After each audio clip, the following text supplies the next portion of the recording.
Hi friends, my name is Akidearest. So Death Parade was probably one of my favorite animes of 2015, and I gotta tell you, for a light novel anime, it was a pretty emotional roller coaster. This anime really takes its audience on a journey through things like darts, billiards, gods that don't do much, Silent Hill, Markiplier fangirls, and wait, what was this anime about again?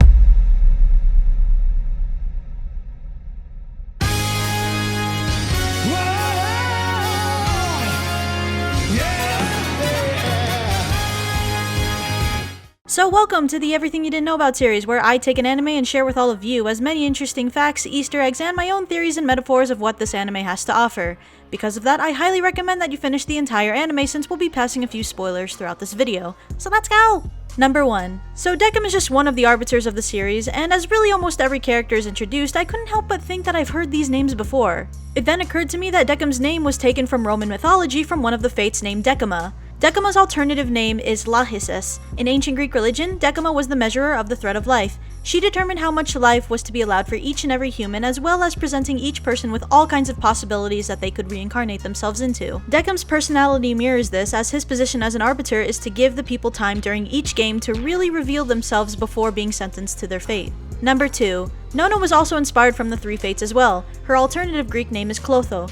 Clotho was the one who made all the decisions, such as when a person was born. She could also decide whether gods or immortals were to be saved or to be put to death. In the anime, we see a few scenes where Nona seemed to have more authority over the judgments being made for each pair of individuals. Number 3. Last of the three fates was Morto, also named Atropos. Well, that's weird, we don't really see anyone with that name in the anime. Then it occurred to me that it has to be Castra. Now, I can't really figure out why they changed the name, considering that in Latin, Castra was a term used for land reserved for military purposes. Regardless, Morta was the goddess that decided the deaths of each individual and the process used to end each life. In Death Parade, Castra is also known as the Queen of Death.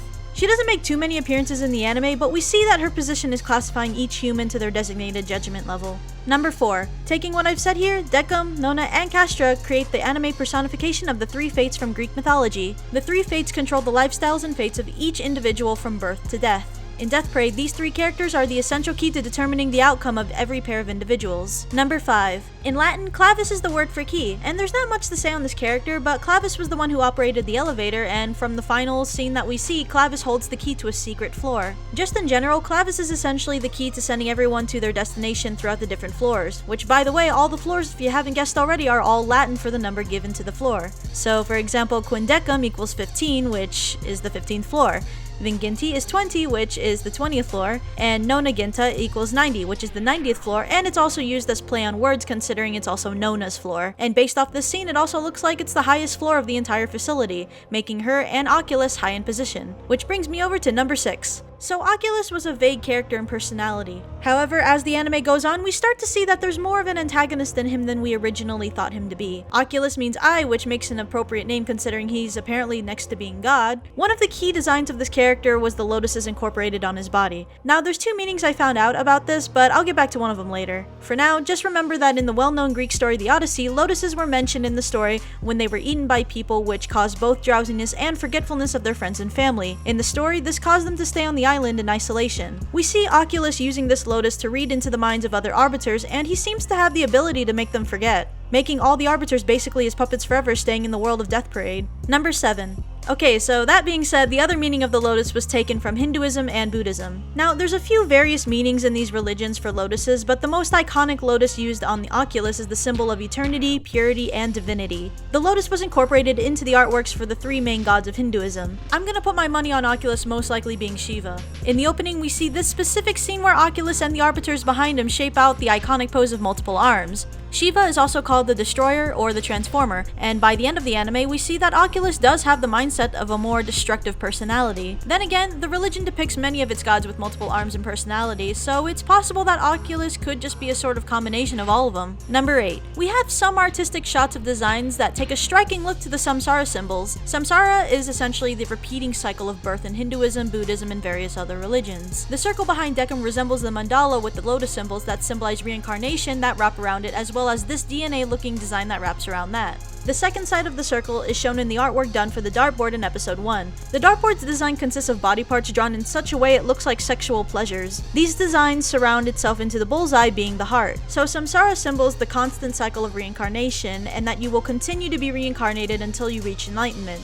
The heart at the center of the dartboard represents enlightenment, but there's a good chance that you won't hit it because of all the sins and the pleasures and pain around it. Ironically enough, Machiko doesn't even hit the target until realizing the truth that they're actually dead. From here on, the episode carries out of the couple coming to the realization of the situation and finding out who each of them truly are. This follows the concept of moksha or nirvana, which is the moment of enlightenment and breaking free of samsara. Another fun fact, jellyfish are also thought to symbolize immortality, so I wouldn't be surprised if that were the reasoning behind their constant contribution into the artwork of the anime. Number 9. During the opening, we see various shots of the characters having fun and doing a lot of activities with one another. In this shot, Nona is playing Dance Dance Revolution, and I noticed these Shinto-looking cemetery boards with the words that cut off in the ground, but most likely though, these spell out to say Quindecum on the left and Vinginti on the right, which we know to be the names of the 15th floor and the 20th floor of Death Parade. The shot is also in a field filled with white lotuses, which all in itself looks like Shinto or Buddhist cemeteries. Also, did anyone notice the little Easter eggs in the opening revealing Chiyuki's past? Number 10. As some of you may have noticed, in episode 11 where Mayu is given a loophole to save Hanada by subjecting an unknown male to take his place, the man in the photo strikes an immediate resemblance to Light Yagami from Death Note.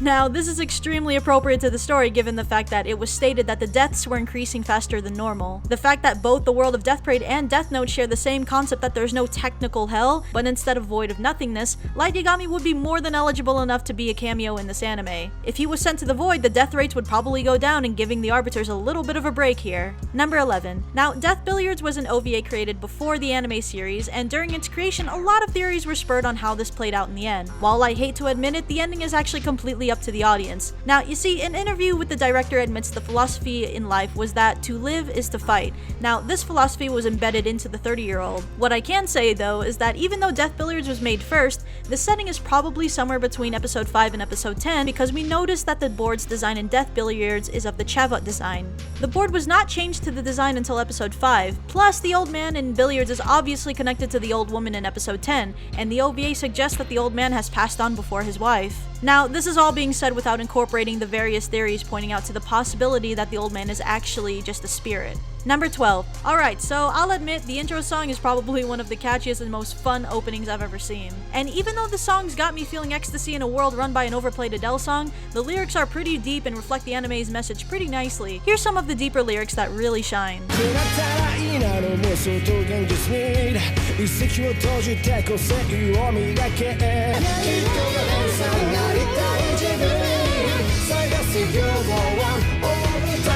You see, this is why I fucking love anime. Nothing like an upbeat song to really tell you that you just need to be your own person and stop beating yourself up.